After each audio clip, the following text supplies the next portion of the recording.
En este capítulo hablaré sobre imaginación, creatividad y arte. ¿Qué es la creatividad? ¿Somos los mexicanos creativos?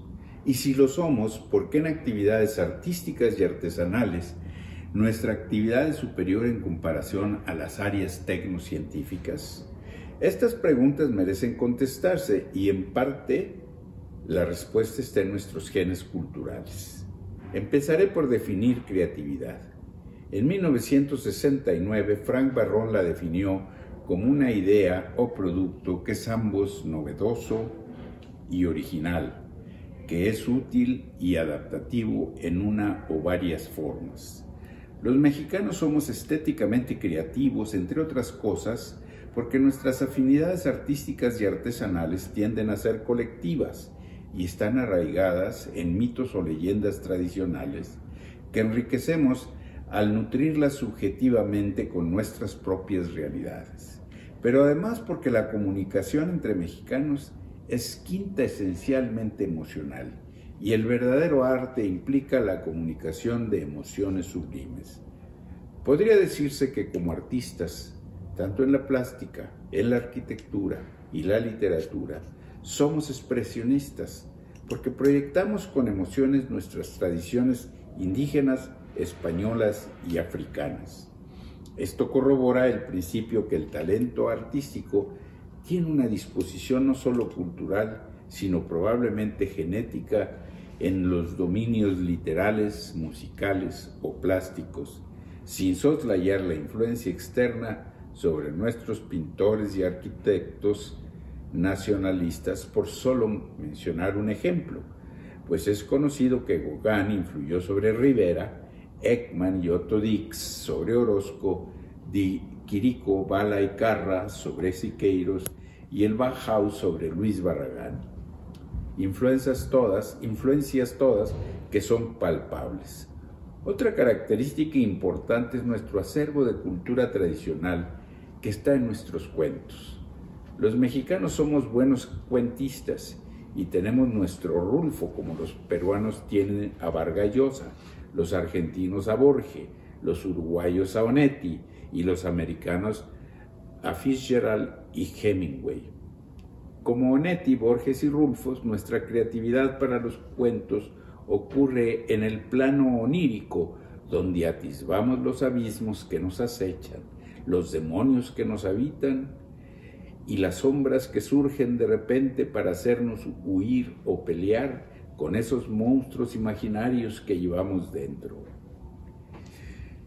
Mihaly Csikszentmihalyi nos dice que el proceso creativo resulta de la interacción de un sistema que comprende tres elementos: la cultura, que contiene sus propios símbolos, el individuo que busca la novedad en esos símbolos y el acceso al campo que desea innovar. Yo agregaría un cuarto elemento, la predisposición genética de siglos de fabril trabajo artesanal, transmitido muchas veces como aprendizaje oral. En el proceso creativo se da frecuentemente una comunicación invisible, casi secreta con la época, con esa contemporaneidad, como decía y creía Sartre, donde el compromiso mayor del escritor es con su tiempo y su sociedad, y pareciera reinventarse cíclicamente entre la tradición y la ruptura, a principios de cada siglo, y en la actualidad en casi todos los momentos. Alguien ha dicho que la creatividad es observar en la vida lo que quizá muchos han visto, pero con ojos diferentes. Desde el punto de vista neurocientífico, la creatividad implica la existencia profusa de vasos comunicantes entre los diferentes módulos motrices y sensoriales que operan en el cerebro, específicamente la interacción de áreas frontales y temporales que permiten al activarse la extracción de conocimientos previos para luego influir sobre la creatividad. Esto requiere tener un conductor de ideas, semejante al conductor de una sinfónica, que en ocasiones da mayor o menor relevancia a las notas proyectadas por las cuerdas, los instrumentos de viento y las demás instrumentos que se conducen en una sinfonía.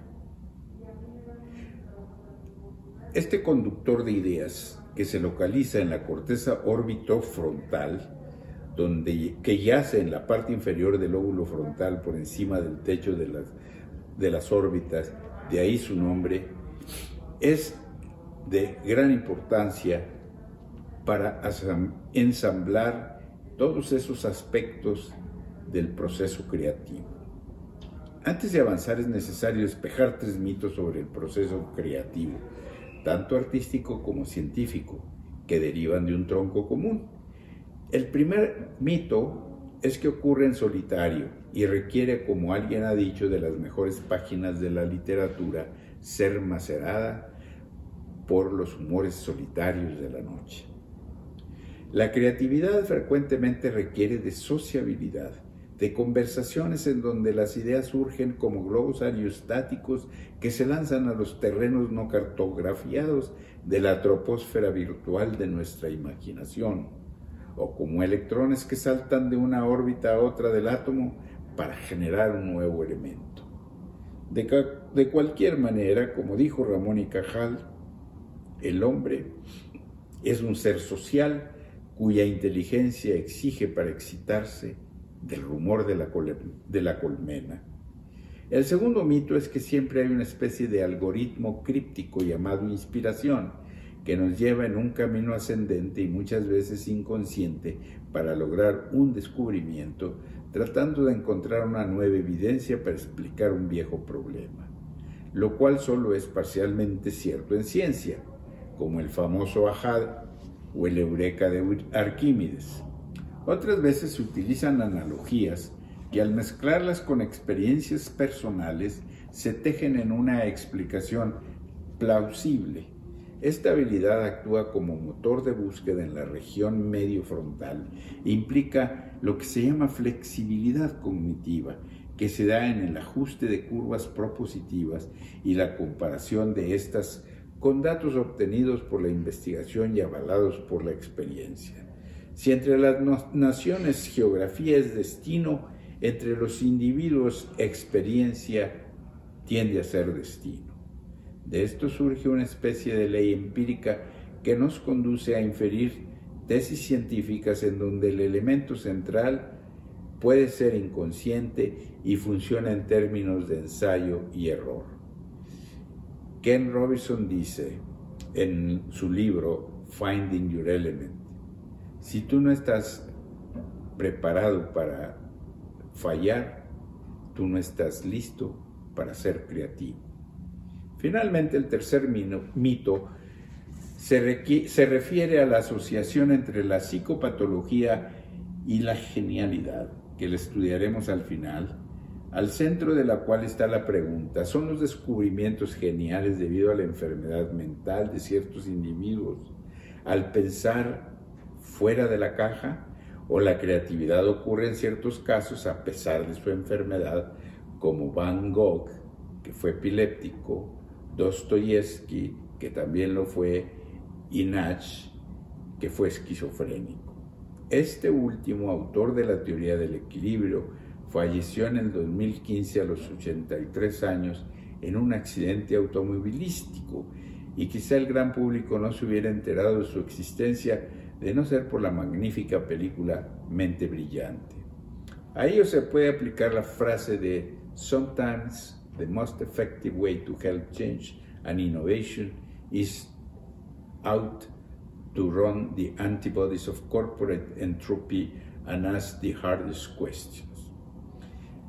Infortunadamente, el tránsito de idea creativa a producto en el mercado es un camino difícil en mi país, pues existen muchos impedimentos para que el innovador lleve sus ideas al mercado y hacerlas productivas. El principal de todos es la falta de capital de riesgo para transformar la idea innovadora en una patente, reconociendo además que solo un 3% de las patentes son comercializadas en forma exitosa, según Edmund Phelps. El otro obstáculo es la magra aportación de parte del Estado para la investigación y la innovación, y la falta de asesoría científica para tomar riesgos calculados. Dos ejemplos vienen a mi mente. El primero es la goma de mascar, que la popularizaron los señores Wrigley. Al parecer, durante la Guerra de Texas, un ancestro de su familia vio que los soldados mexicanos se mantenían despiertos mascando chicle que se obtenía en ese entonces del árbol del chico zapote. El segundo son los llamados fritos de la Casa Ley. El primero controla ahora el 20% del mercado mundial de la goma de mascar y después de más de 100 años de comercialización posee hasta el 40% del mercado chino, con una venta superior a los $2,000 millones anuales solamente en Asia, según el New York Times. En cuanto a los fritos de tortilla de maíz, tienen ventas superiores a $10,000 millones en Estados Unidos y son en parte causantes que el maíz haya desplazado en el año 2015 a la harina de trigo en la mesa de los estadounidenses, que incluye además los tacos y todos los productos elaborados con harina de maíz. Su mercado se ha extendido fuera de ese país, controlándose en la India el 40% de la botana, al cual se ha agregado un ingrediente llamado curcure para el paladar indio que gusta de sabores picantes y astringentes. Hay cálculos que han aventurado que si estos productos se hubieran comercializado en México, se hubiera generado 1 millón de trabajos en el territorio nacional y $1 trillón en 100 años. La creatividad en los países se sostiene en 3 pilares. El primero es la habilidad innovadora de la población, la cual tenemos los mexicanos, y el pensamiento crítico para escudriñar el lenguaje simbólico de nuestra cultura, lo cual genera en la ecuación la solución de problemas. Finalmente, nuestra aversión al riesgo nos ha hecho un país pobre en capital de riesgo para lanzar productos nuevos. Para darnos una idea de este factor geopolítico, diré que una idea en Berlín la producen 36 innovadores por 100,000 habitantes. En México y en Moscú, solo 1 por 100,000 habitantes tienen una idea que puede ser comercializada exitosamente. En nuestro país no existen instituciones dedicadas al conocimiento científico avanzado, como son el tipo Princeton, Harvard, MIT, Caltech o el Instituto Max Planck en Alemania. No podremos transformar el dinero en conocimiento para que en turno se creen patentes que generen productos masivos hasta que no desarrollemos institutos científicos con el grado de avance que tienen los ya mencionados. Existen factores indispensables para ser creativos. Tenemos primero que romper con lo establecido, y esto se hace con frecuencia a costa de errores. En el mundo real, infelizmente, se estigmatizan los errores, descarrilando ideas y frustrando talentos.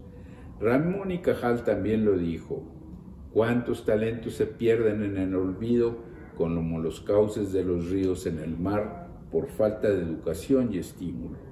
Para vencer esto se requiere pasión intelectual y una gran dosis de templanza para seguir adelante y emplear con perseverancia lo que creemos que puede ser algo innovador. Esta es la ecuación inversa del Pursuit of Happiness de los Estados Unidos y que yo le llamo The Happiness of Pursuit, la felicidad de perseguir un objetivo. En cualquier teoría que valga la pena hay un número de observaciones necesarias que deberán confrontarse con los hechos para sostenerse, y las probabilidades implicadas de ser aceptables al corpus de la idea a estudiar no son muchas. Por lo tanto, en lugar de aprovechar errores para avanzar un conocimiento, muchas veces los estigmatizamos y quedan muchos de esos productos que pudieran ser innovadores en el congelador, estorbando la creatividad que debe de divorciarse del canon establecido. Las mentes creativas no se arredran ante el fracaso, Su estructura posee mecanismos de atención que oscilan entre un pensamiento divergente que explora los resquicios de otras disciplinas y convergente e hiperenfocado a ciertos detalles que muchos otros pasaron por alto. Debo mencionar que también surgen las epifanías heroicas, que se remontan a la niñez, como los niños Joseph y Timothy Presley, quienes se encerraron herméticamente en una botella una araña y se dieron cuenta tiempo después que el insecto moría por falta de oxígeno. O como Albert Einstein, que recibió como regalo de un tío un imán y sintió curiosidad por la fuerza de atracción que se ejercía entre esos dos objetos. O cuando Isaac Newton, sentado en una silla bajo un árbol, observó caer una manzana. O cuando Picasso empezó a observar las máscaras africanas. O en el momento en que Orson Welles dirigió y protagonizó un papel estelar en la película Citizen Kane. Presley persiguió la idea por 2 décadas hasta que descubrió el oxígeno. A Einstein, la observación de la atracción por el imán lo llevó a descubrir la teoría de la relatividad especial y la deformación de la luz al pasar cerca de un objeto con gran masa. A Newton a formular la primera ley científica de la física, la de la aceleración de los cuerpos en caída libre. A Picasso crear el cubismo junto con Braque y Gris. Y a Wells a dirigir uno de los 5 films más famosos. Los 5 que mencioné eran jóvenes inconformes que pensaron fuera de la caja. Sus edades oscilaban entre los 24 y los 30 años de edad, cuando adelantaron sus conocimientos para generar innovaciones. La habilidad para responder a nuevos retos o soluciones a veces viene asociada con estrés y puede el mismo estrés ayudar a detonar una conducta innovadora que a su vez puede crear nuevos problemas y nuevas preguntas que requerirán de nuevas soluciones en una interminable cadena en donde la nueva solución traerá más preguntas por contestar. El ejemplo es la revolución industrial que trajo la necesidad de acelerar el transporte de productos manufacturados para su distribución, incrementando la velocidad del flujo de información y llevando el descubrimiento de la máquina de vapor a Watts, al ferrocarril de Paxton, al telégrafo de Marconi y al teléfono de Bell. Esto mismo ha ocurrido en la actualidad con los cambios propiciados por Microsoft, Facebook, Apple y Google, con sus protagonistas modernos, Bill Gates, Steve Jobs, Mark Zuckerberg y Larry Page, cuyo antecedente fue el Internet, por la necesidad del Pentágono de descubrir un método rápido y secreto de comunicación.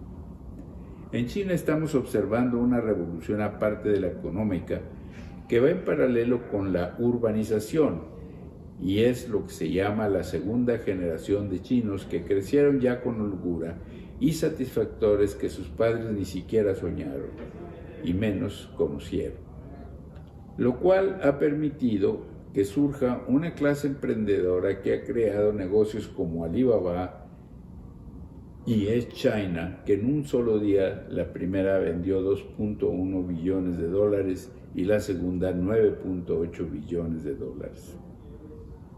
Esto ha traído el fenómeno de la urbanización de China y un aumento exponencial del consumo interno que blinda a la economía de muchos de los vaivenes del mercado.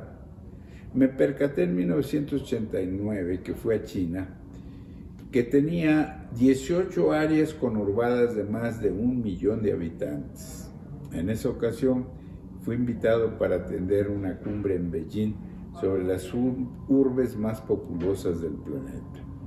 Hoy China tiene 113 áreas conurbadas de más de 1 millón de habitantes, encontrándose en ese país asiático el 26% de todas las ciudades de más de 1 millón de habitantes en el mundo. De las 12 ciudades con más de 20 millones de personas, China tiene 3, Shanghái, Guangzhou y Beijing. Las otras 9 son Tokio con 39 millones, Yakarta con 27, Delhi con 24, Ciudad de México con 23, Sao Paulo con 23, Seúl con 22, Karachi con 22, Nueva York con 21 y Río de Janeiro con 20 millones. En el fondo de la creatividad, dos fenómenos demográficos ocurrieron con la urbanización de los países. Primero, mejoró la educación en las grandes ciudades y creó incentivos para la movilidad social. Pero debo señalar que en todo proceso creativo subyace un proceso cognitivo más robusto en donde las ciudades, al generar más información, enriquecen la comunicación. En este rico medio, nuestro cerebro opta por elegir primero la información en llamados trozos o chunks de información para ser arreglada en jerarquías y sometida a lo que llamo generalizaciones de barrido o quick glance, que nosotros le llamamos echar un vistazo. En otro escrito hablo de que nuestro cerebro pareciera poseer un AP cognitivo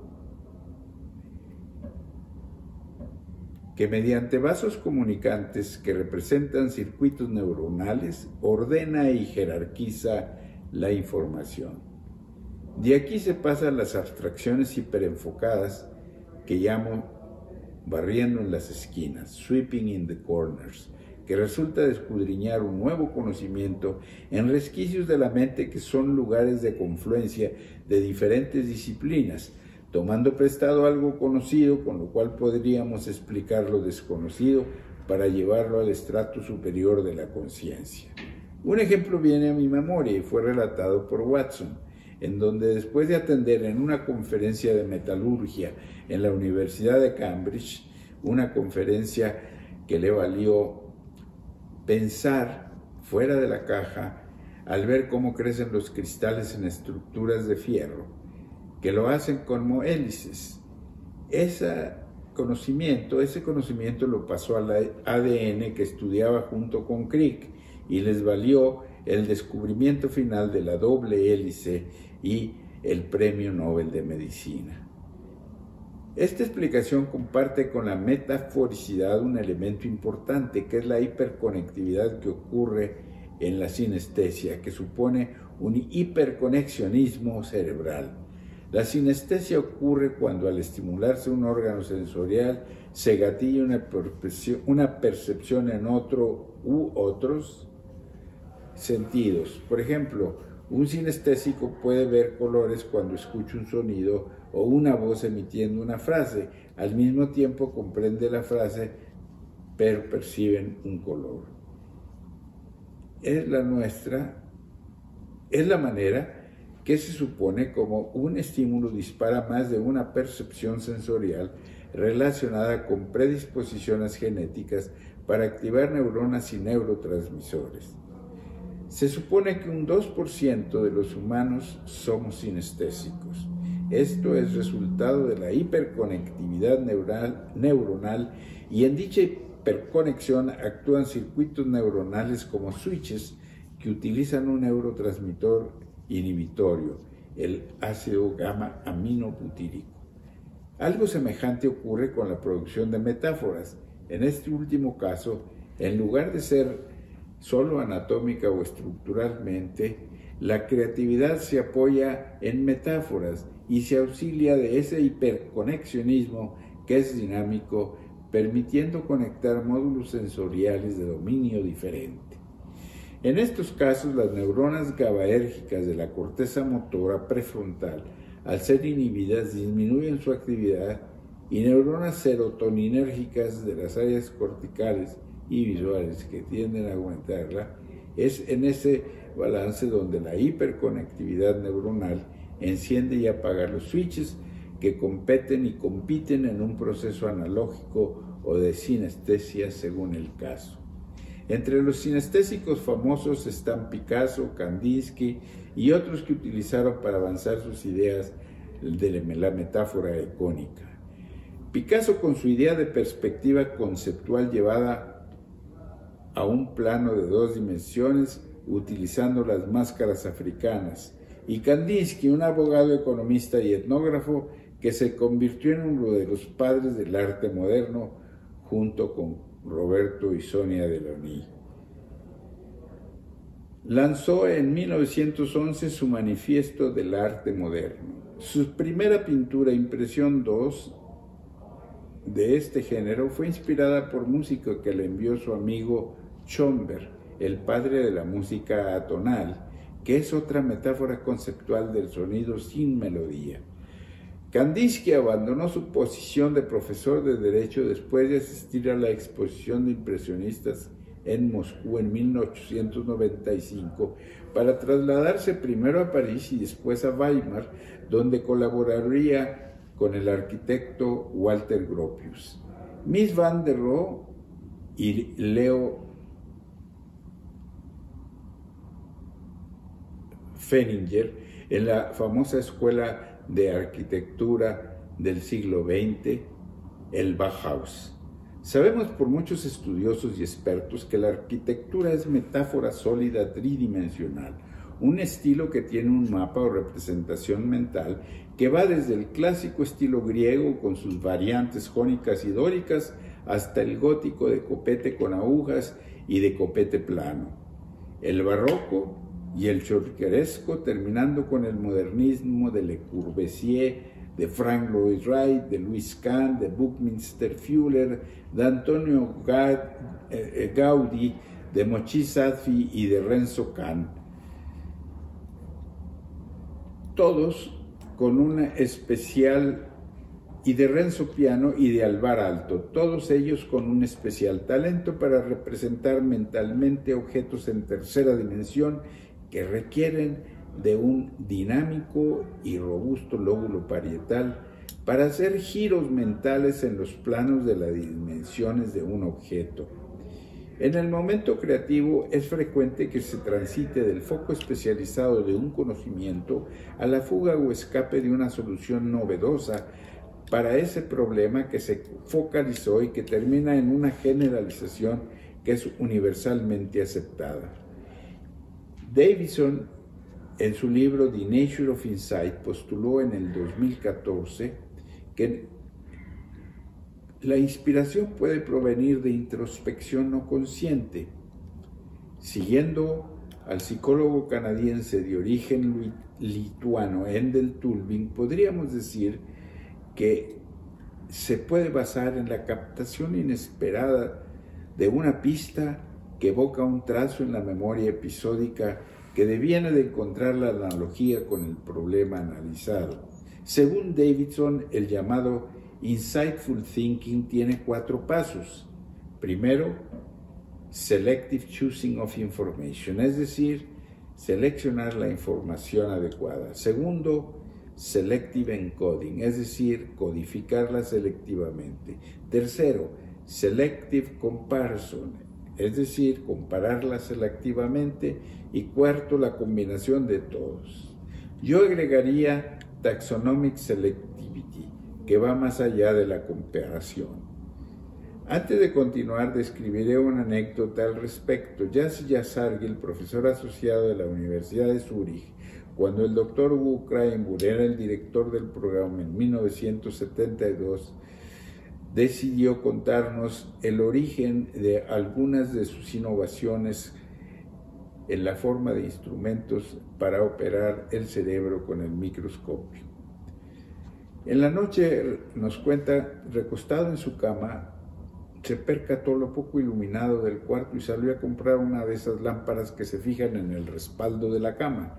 La lámpara tenía una cadena de cilindros y esferas metálicas que, al ser traspasadas por un alambre metálico en su centro, se pueden reestirar, y en el momento que se ha encontrado la posición adecuada, se fija la lámpara estirando el alambre y manteniendo inmóviles cilindros y esferas con la llave donde termina el alambre central.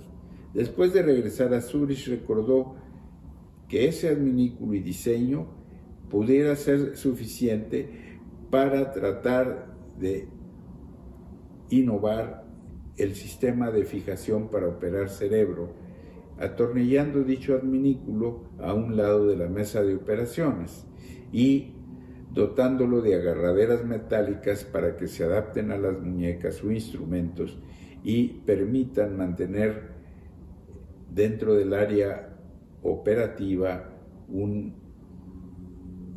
estabilidad necesaria para operar en el cerebro en posición fija. Esto se ha usado últimamente para muchos otros aspectos que requieren la inmovilización de las muñecas. Mi forma de considerar el proceso es semejante. Lo primero que debemos hacer es decodificar la información pertinente si queremos hacer un avance sobre dicha información, separando esa información en segmentos, seguido luego por la categorización y agrupación en jerarquías de la información para almacenarla transitoriamente en la memoria operativa en el lóbulo frontal, donde ocurre lo que llamo el primer barrido. Después de escudriñar el Novelty Seeking Factor, o factor innovador, o pista novedosa, y contrastarla con los datos conocidos que ocurren con las generalizaciones de barrido, la pista dura se selecciona y la información que consideramos pertinente para la solución de un problema se utiliza. Para ello, estos segmentos de información los vinculamos con memorias establecidas que tienen un significado específico, como la llamada memoria semántica, almacenadas en el hipocampo del lóbulo derecho de la región temporal. Inconscientemente, estas memorias las vamos incorporando al proceso creativo, extrayendo de ellas informaciones pertinentes a lo que queremos innovar, para lo cual la cara medial del lóbulo frontal derecho está especializado. Continuamos después inspeccionando los oscuros rincones de nuestra memoria en el hipocampo y entonces obtener de ellos lo que llamamos la pista que surge y que nos ilumina en la memoria implícita, que es un proceso parsimonioso y casi siempre inconsciente. Tercero, es entonces que esas voces inconscientes se transforman en conscientes y afloran a la superficie de la conciencia, haciendo comparaciones selectivas de donde surgirá una solución parcial o total para la cual el lóbulo frontal es indispensable por ser asiento de nuestra memoria operativa encargada de seleccionar y ordenar las memorias. Es por eso que, como antes lo mencioné, memoria es destino. En mis estudios de resonancia magnética funcional mostraba a estudiantes de medicina metáforas icónicas, como proyectar al lado de un colchón una nube, cuando estaban dentro del tubo de la resonancia. Al mismo tiempo solicitaba 3 posibles explicaciones asociativas. En ese caso, por ejemplo, suave, flotar, descansar. Me di cuenta que no solo se encendía con la técnica Bolt la porción anterior del lóbulo temporal y posterior del frontal izquierdo, sino también el cerebelo, el cual proporcionaría el algoritmo o secuencia que la corteza prefrontal usaría para segregar y ordenar esos trozos de información y almacenarlos en forma permanente como memoria. Luego avancé la posibilidad de que el cerebro inconscientemente intervenía en la cognición, actuando como el motor de búsqueda, como Google cuando le preguntamos cierta información. El cerebelo nos ayuda a buscar lo que la corteza frontal desea encontrar. En el tercer paso se da entonces el aprendizaje por asociación, que es analógico y depende de las conexiones con diferentes áreas de la corteza cerebral, particularmente en el procesamiento de imagen. Siguen la comparación de la información que poseemos en nuestra memoria semántica, que incluye unidades correspondientes que se vinculan con un correlato común. Es así como surge al final el eureka.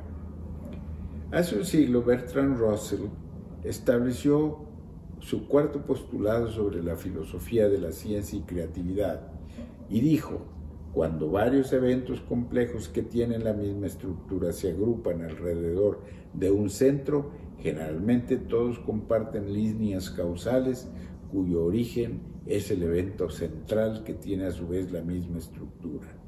La amalgama de todo el proceso en forma unitaria pasaría por un estadio prelógico que llamamos inferencia y que es auxiliado por lo que ha denominado Kahneman como un sistema binario de procesamiento de pensamientos en su libro Pensando rápido, pensando lento, y que surge de lo que conocemos como heurística cognitiva, considerándose a esta una sombrilla de datos no solo recientes, como lo entendido por lo expresado por Kahneman, sino datos aún lejanos de la tradicional heurística cercana, como ocurre con el jugador de ajedrez cuando repasa sus movimientos previos para mover sus piezas en el momento actual. Todo este proceso inferencial equivale a obtener la solución antes de encontrar la respuesta. Mi metáfora para explicarla sería lo siguiente.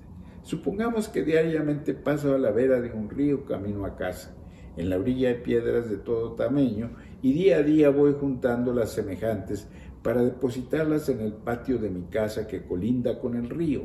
Al paso de semanas me percato que el río ha ido creciendo en caudal, por lo cual las lluvias han sido abundantes, y a pesar de ver el río todos los días, la idea surge después de algún tiempo y vaticino que el río se desbordará. Luego entonces, repentinamente, antes que se inunde mi patio, construyo una barda con las piedras para crear un muro de contención. He llegado a la solución antes que el río se desbordara, porque tuve el insightful thinking, que también le llamamos corazonada, que el río iba a desbordarse. Esto corresponde a lo que el filósofo futurista y experto en la inteligencia artificial Kai Kurzweil llama the mind blogging the brain. En el caso de las crisis económicas del 2007, cuando menos 2 economistas las predijeron debido a su insightful thinking. Por otra parte, Picasso en el arte estuvo ocupado en sus periodos rosa y azul con el arte figurativo y había aprendido de su padre, un excelente dibujante, todo lo que sabía para ser un excelente artista figurativo.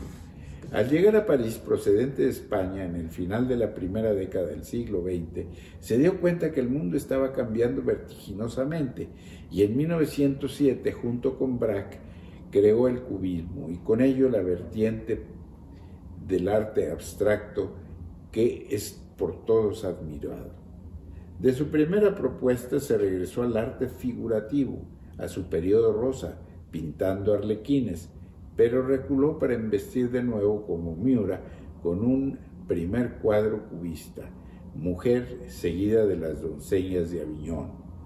Aun cuando no se haya autoproclamado con manifiestos como Francis Picabia o Wasilai Kandinsky, como el creador del arte abstracto, Picasso a los 26 años entrevió la propuesta de un nuevo arte creando la perspectiva conceptual en tres dimensiones, pasándolas a un plano de solo 2 dimensiones, inspirado en las máscaras africanas. Picasso 3 años más tarde oyó la voz interior que le dijo: «Ve por ello».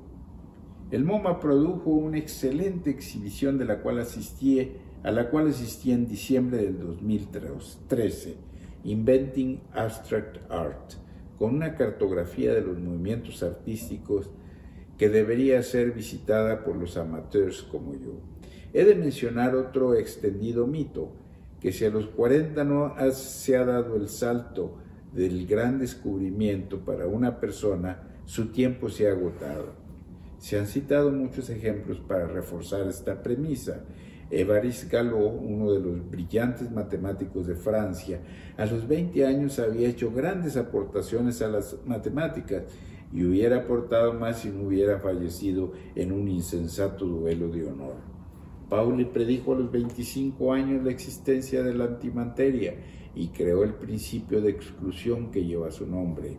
Einstein tenía 25 años cuando presentó su trabajo sobre un nuevo concepto de espacio-tiempo que incrustó en forma incómoda la relatividad en la física moderna, aun cuando fue Galileo quien descubrió la teoría de la relatividad al señalar el movimiento de la Tierra alrededor del Sol, cuando solo tenía 26 años. Finalmente, Blaise Pascal, un niño prodigio en matemáticas, a los 10 años despejaba ecuaciones integrales complicadas. Como contrapunto para restarle peso a este argumento, se puede citar docenas de ejemplos de septuagenarios y octogenarios con destellos de gran actividad creativa, como la italo-judía Rita Levi Montalcini, quien murió a los 103 años de edad y descubrió el factor neurotrópico del crecimiento de las neuronas, básico para entender el concepto de plasticidad del cerebro, lo cual le valió el premio Nobel a los 78 años. O Ronald Coase, quien ganó el Nobel de Economía a los 80 años por explicar el costo de las transacciones y sus efectos. O Konrad Adenauer, que a los 79 años inició la reconstrucción de Alemania después de la Segunda Guerra Mundial. O Goya, quien pintó a sus 81 años sus clásicos cuadros negros, como Saturno devorando a sus hijos. O Juan Sebastián Bach, que a los 82 años creó una de las mejores composiciones.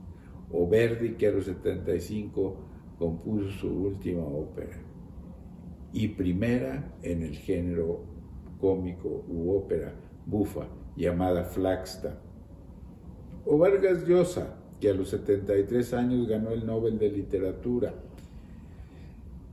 Y así podría citar muchos otros ejemplos. Niels Bohr y Rutherford, poco después de la crisis de los 40 años, el primero a los 55 y el segundo a los 45, imaginaron la estructura del átomo como un diminuto sistema solar que sería la base para el gran descubrimiento del siglo XX de la fisión del átomo de uranio en el proyecto de Álamo Grande, en el llamado Proyecto Manhattan, donde mentes brillantes bajo la dirección de Oppenheimer crearían la bomba atómica. El neurocientífico Eric Kandel, quien ganó el premio Nobel a sus 71 años por sus descubrimientos sobre la memoria, ha dicho: no todos los que pasamos de los 70 estamos en el camino del Alzheimer. La lista podría continuar si no hubiera restricciones de espacio. Es posible que se piense que estoy citando extremos, lo cual es cierto, pero analicemos la lista del 2014 de las invenciones de las 50 compañías más competitivas del mundo. Ninguno de los ejecutivos principales o de los llamados CEO tenía menos de 25 años, excepto Zuckerberg, cuando hizo su descubrimiento, y en la lista de Fortune, las 40 personas más influyentes de menos de 40 años tienen en promedio 30 años.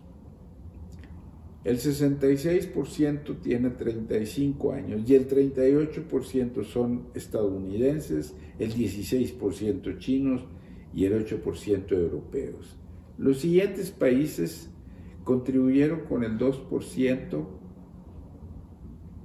del total y se menciona a Holanda, Brasil, Kenia e India como los lugares donde hubo dichos descubrimientos. No hubo ni mexicanos ni canadienses en la lista. Finalmente, en ese siglo, el 20, de rupturas, en 1942, Alan Turing inventaría la computadora. El siglo XX se ha denominado como el de las grandes rupturas, y he de mencionar que en los periodos de estrés colectivo, como las guerras y las pandemias, aparte de los momentos de estrés individual, aparecieron muchos descubrimientos. En la Primera Guerra Mundial surgieron mentes innovadoras que inventaron el avión, el submarino, el teléfono, y Woodrow Wilson hizo la primera llamada transcontinental en 1915 de los laboratorios de Nueva York a San Francisco, y ordenó después al general Pershing por teléfono que utilizara por primera vez aviones de guerra para perseguir a Francisco Villa en Chihuahua, que de poco le sirvieron, pues no lo capturaron. En la Segunda Guerra Mundial surgieron la computadora, el radar y los proyectiles balísticos, la energía atómica y los criógenos. Fueron descubrimientos de ese siglo. La computadora no hubiera adquirido la velocidad requerida para resolver problemas sin la cooperación de tres mentes brillantes: William Shockley, un ingeniero del MIT, John Bardeen, un experto en física de estado sólido, y James Brattain, experto en física cuántica trabajando en los laboratorios Bell. Él usó materiales como silicio y germanio y permitió sustituir el tubo del vacío que usaba filamentos de tungsteno que rápidamente se agotaban al quemarse y ocupaban mucho espacio, por el semiconductor que actuaba como switch y amplificador a la vez, al regular el input o corriente de entrada y el output o corriente de salida. Así fue que nació el microchip. Switches semejantes operan a nivel microscópico como genes o como neurotransmisores y son responsables de los mecanismos involucrados en la creatividad dentro del cerebro. En biología, a principios del siglo XX, se terminó de construir lo que se llamó la síntesis del neodarwinismo, un maridaje entre la teoría de la selección natural de Darwin con la presencia de elementos infinitesimalmente pequeños causantes de modificaciones heredadas. Él postuló, Darwin, el primer metadigma, pero fue Mendel quien descubrió, utilizando los chícharos y las mutaciones estudiadas por Byers y Hunt Morgan, quien le darían a la genética su base conceptual. Pasarían 50 años para que Luria y Delbruck descubrieran el carácter random de las mutaciones y recibirían por ello el premio Nobel. La cooperación estrecha para generar los desarrollos innovadores y la creación de instrumentos tecnológicos en la guerra requirió otro maridaje, el de las universidades públicas, el gobierno y el dinero de Wall Street. Esta cooperación revela una asociación fascistoide en la democracia representativa más grande, la de Estados Unidos de América, y fue clave en la innovación, pero además aseguraba nichos de comercio a las empresas como Boeing, McDonald's, Martin Marietta y Texas Instruments, como 2 siglos antes lo habían hecho en Holanda, Inglaterra y Alemania. Los dos primeras con su poderío naval para asegurar el comercio de especies y pieles, y la última al unir las acereras germanas, la Thyssen y la Krupp, para crear rieles ferroviarios en la época del canciller Bismarck. Actualmente esta asociación fascistoide fue la razón detrás de la invasión de Irak, al coludirse compañías petroleras y comercializadoras de hidrocarburos con el gobierno de Estados Unidos, apoyado por Dick Cheney, vicepresidente de George Bush Jr., quien también había sido vicepresidente de Halliburton. Prosiguiendo con las rupturas artísticas del siglo pasado, varias de ellas fueron elementales para generar innovaciones, producto de la creatividad de mentes inquietas. Ellas se dieron casi simultáneamente en varios ámbitos del mundo artístico entre 1905 y 1910, amén de otras que culminaron en las 3 grandes revoluciones armadas: la mexicana, la bolchevique y la llamada Gran Guerra.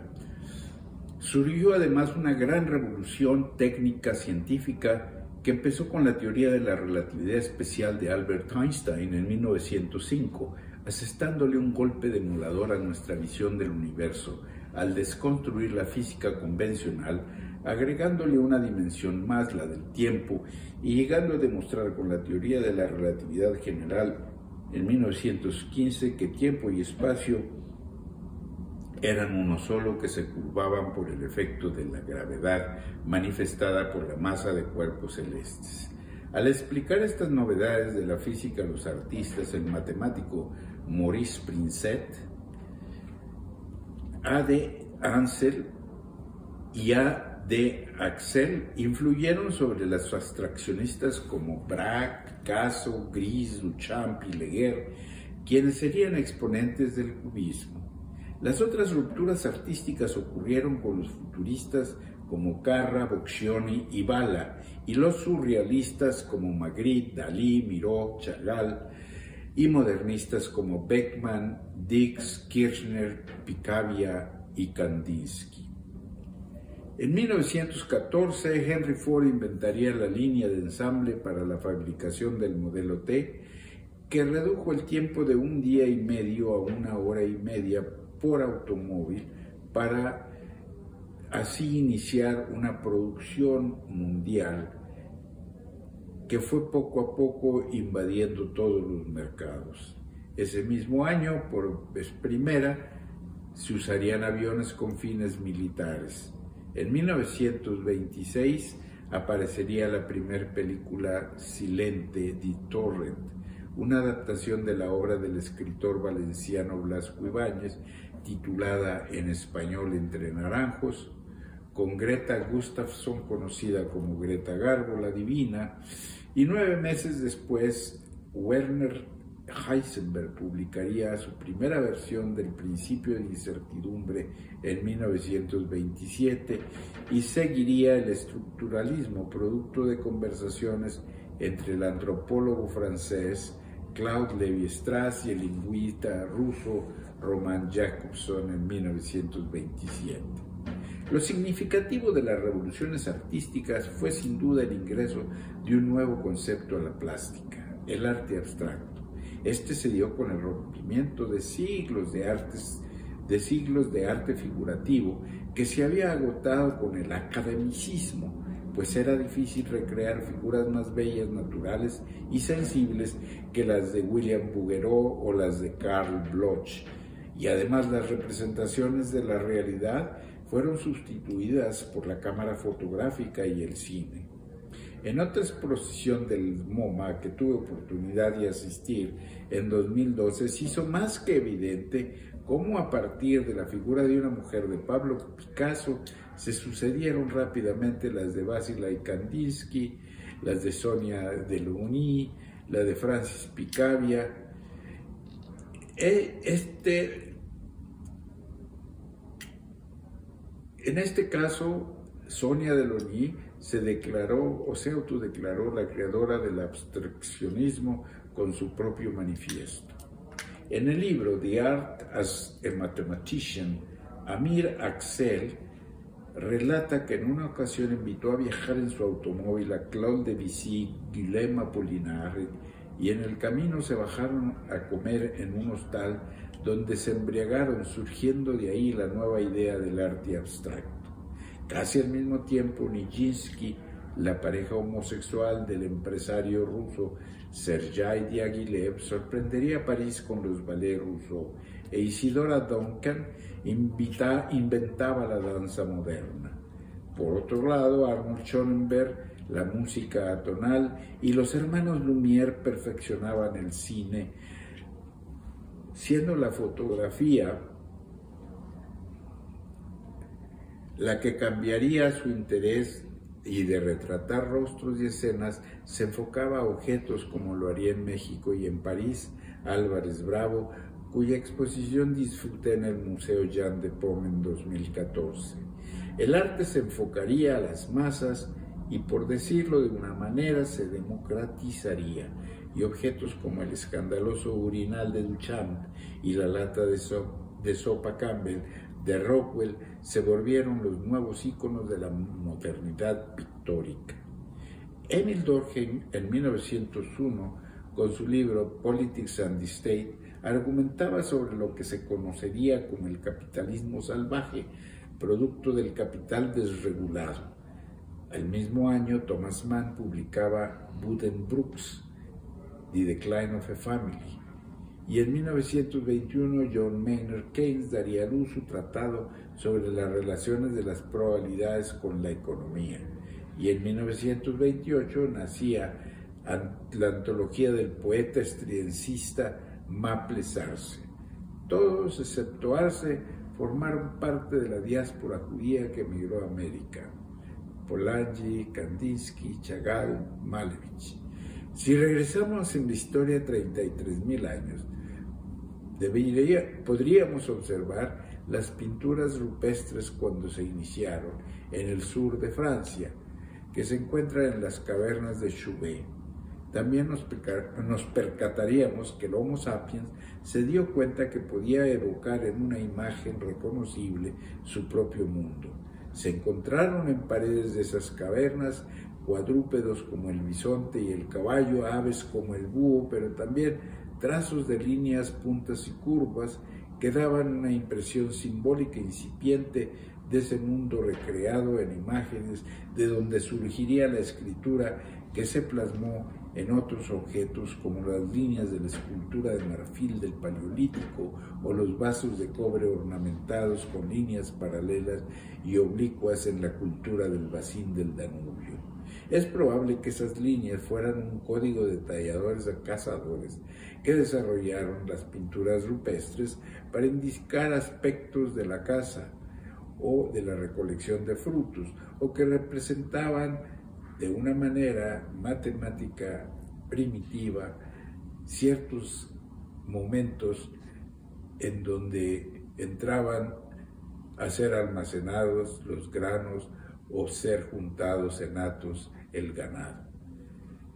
De esta matemática inicial surge la escritura y los números.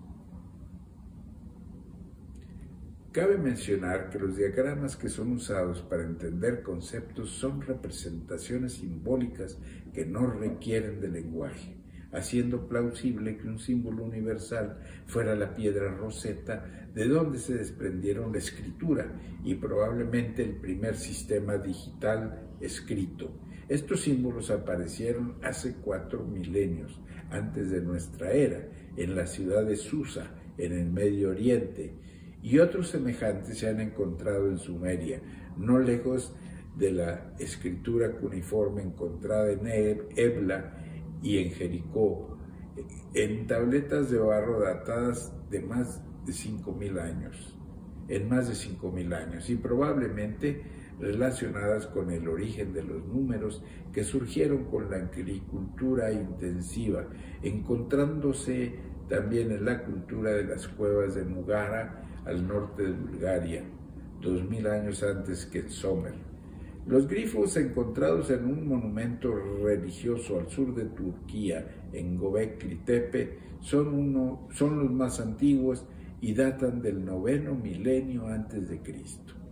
Debo señalar que de todas las funciones cognitivas, la imaginación es la más difícil de encuadrar en términos de circuitería neuronal específica, toda vez que incluye múltiples representaciones cerebrales ubicadas en diversas regiones cerebrales de ambos hemisferios y circuitos cerebrales más amplios y difusos que involucran diversos neurotransmisores, además de la acetilcolina y la dopamina, que son los más comunes y que directa o indirectamente terminan activando la corteza prefrontal, y en especial donde es más robusta es en la región medio frontal del hemisferio derecho, donde radica la metaforicidad, cuando menos en su parte inicial de comparar analogías. Si la creatividad es la madre de la innovación y el cambio, la imaginación es su principal ingrediente. Un esquema preliminar se puede resumir así. Sabemos que ocurre con frecuencia en los llamados estados alterados de la conciencia, como el periodo de transición entre vigilia y sueño o durante la ensoñación, que en un principio se creía que solo ocurría en la fase MOR del sueño, y ahora sabemos que ocurre en menor grado en las otras 4 fases del sueño no MOR.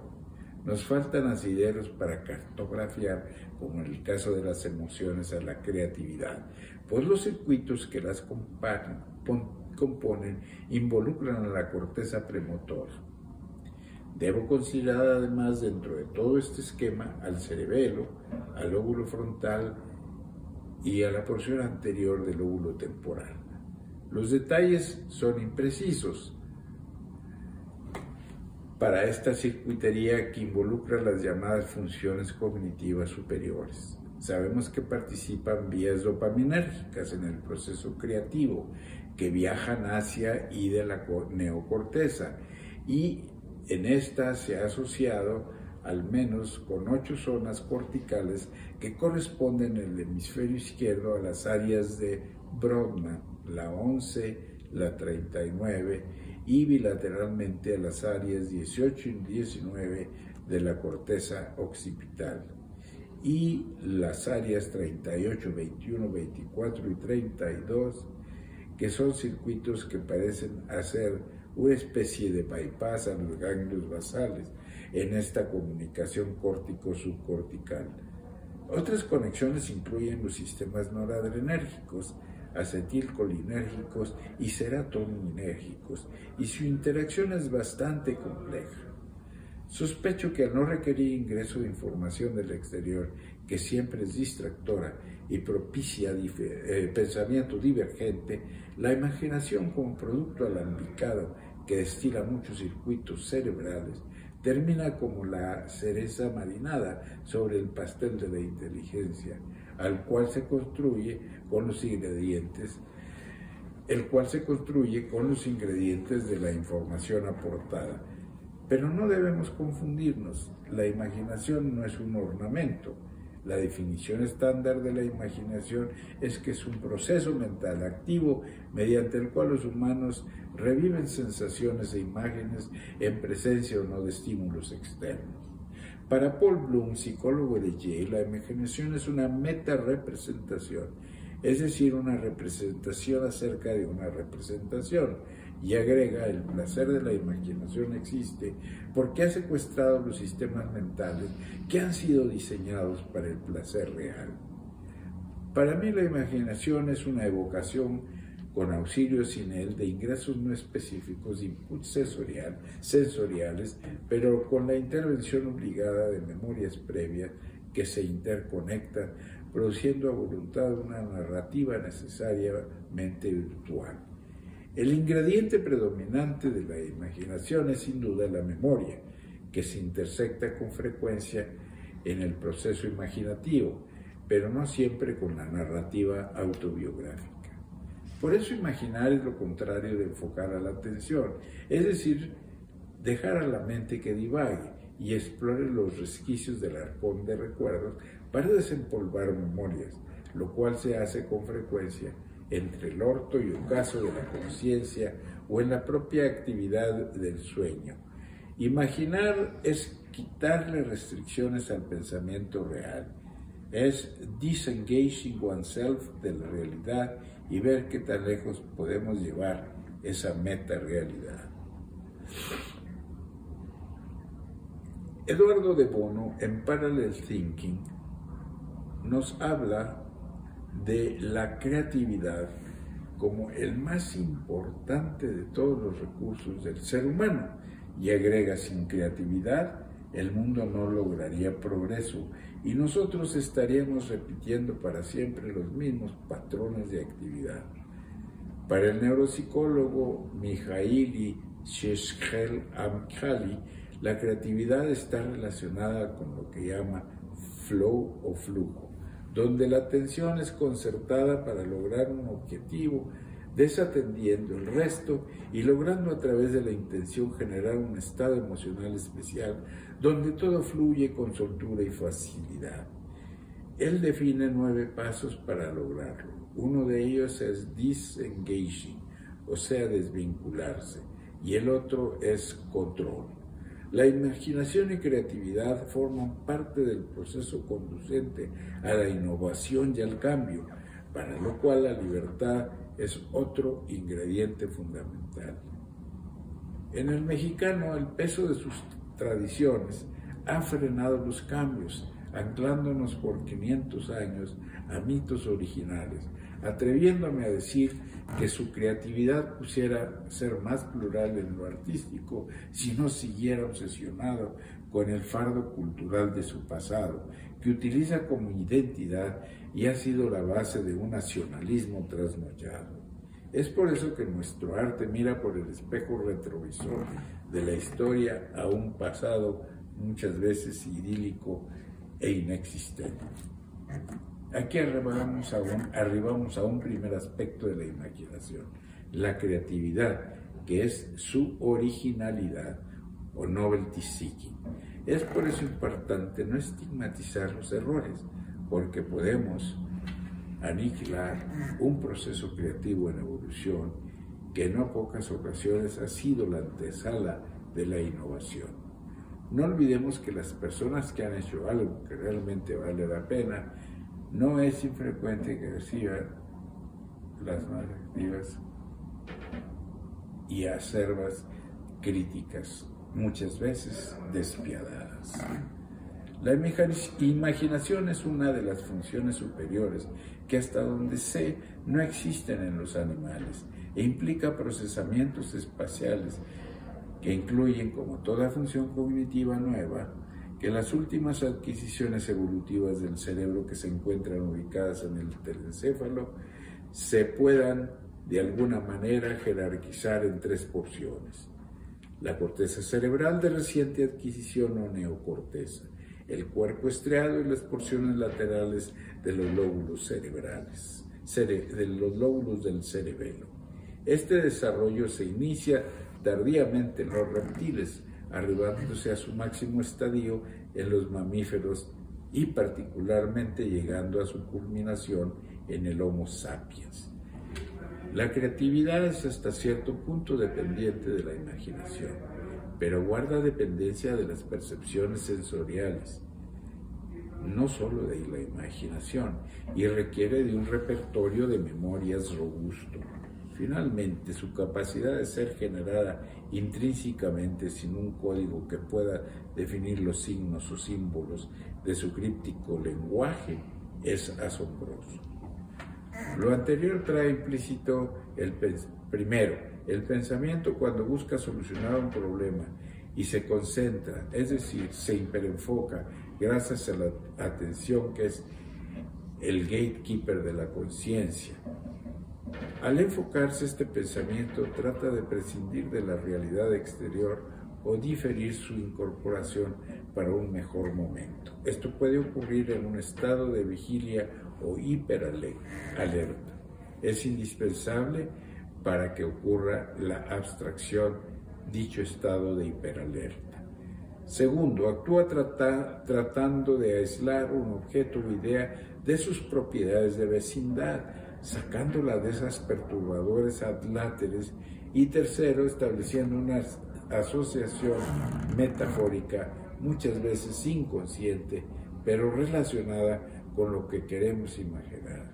Es aquí donde la imaginación pudiera relacionarse con el concepto de estructura, que es esencialmente matemático y, de acuerdo con la teoría de los sets, estaría ligada lingüísticamente a las metáforas que se utilizarían para formar un concepto de gestación que supone la imaginación creativa. En este momento es cuando la imaginación deja de ser juego fútil de la fantasía para crear algo nuevo y útil para la humanidad, como fueron el teléfono o lo son el Internet. En el proceso de selección de la información para generar la innovación hay 2 escuelas de pensamiento. El psicológico, que considera que la función evolutiva no tiene nada que ver con la psicología motivacional y que las innovaciones son frecuentemente serendípicas, interpretación con la cual yo no concuerdo, y considero que toda motivación implica un cómputo mental de costo-beneficio, a veces no necesariamente material, como en el caso de la novela de William Styron, Sophie's Choice, donde la madre decide salvar al hijo porque en él se estarían perpetuando sus genes y la niña, por ser más frágil, probablemente no lograría sobrevivir. Al final perecería como ocurrió en el campo de concentración. Es por eso que la motivación, aunque no sea evidente al principio, tiene una función adaptativa y la imaginación es un vínculo para conseguirla. ¿Será esta decisión extrema en la relatoria producto de trastornos mercuriales de afecto? Esto es conocido como la enfermedad maníaco-depresiva o bipolar. Se ha mencionado que la totalidad del universo del arte es una recomposición imaginativa del universo real, que en el arte moderno se pretende escapar de los linderos de esa realidad para adjudicarse una metarealidad. La imaginación puede acoplarse con la creatividad para llegar a latitudes donde otros no han llegado y actuar como un decantador en donde los fundamentos esenciales de la información son extraídos, dejando solo los detalles más relevantes, que sería otra de las definiciones psicoinformáticas de la abstracción. La creatividad siempre se auxilia de la imaginación y la utiliza para definir la solución del problema, como Einstein utilizó el ferrocarril para explicar en una metáfora su teoría de la relatividad, o cuando en otro de los llamados experimentos del pensamiento se montó en su motocicleta para ser transportada en un viaje imaginativo a la velocidad de la luz, o cuando en una conversación Bill Gates le dijo a Steve Jobs, cuando ambos eran jóvenes dropouts de bachilleres, sin tener la idea que harían con su vida, que cada persona debería en un futuro tener sobre su escritorio su propia computadora. Ese esqueleto desnudado de los adláteres contextuales es el texto y contribuye con el contexto al proceso imaginativo, reteniendo elementos de lo que el cerebro percibió o sintió. La imaginación termina representando a otra representación, pero utilizando los elementos que usamos para nutrir la metaforicidad en nuestro cerebro, y por eso se considera una metarepresentación. Y parte de mi propuesta sobre los metadigmas, que son representaciones a futuro de los paradigmas que han resistido el cambio, se basa precisamente en esta capacidad metafórica de nuestro cerebro. Sin embargo, falta un ingrediente esencial en este proceso, que es la memoria, que no solo tiene estas representaciones para ser evocadas después, sino además las altera o maquilla cada vez que las rememora y extrae lo que se ha guardado de una experiencia previa para traerla al presente y compararla.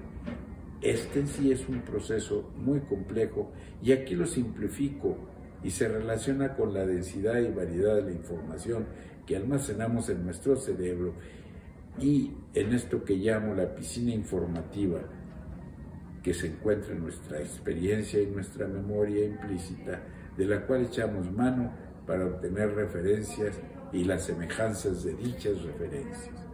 A medida que nos avanzamos en este proceso, el nivel de errores en la búsqueda lo disminuimos y el proceso incrementa su eficacia y productividad. Hablaré de estas representaciones o metáforas, de las cuales hemos escogido 10 y las he llamado primarias porque de ellas se desprenden las demás, como lo ha anticipado Jorge Luis Borges en un próximo capítulo. Por lo pronto, concluyo este breve capítulo de imaginación, creatividad y arte con una reflexión que se basa más que todo en las analogías y en cómo conjuntar como los huesos que forman un esqueleto todas estas analogías para darnos el contenido y la visión de un cuerpo global.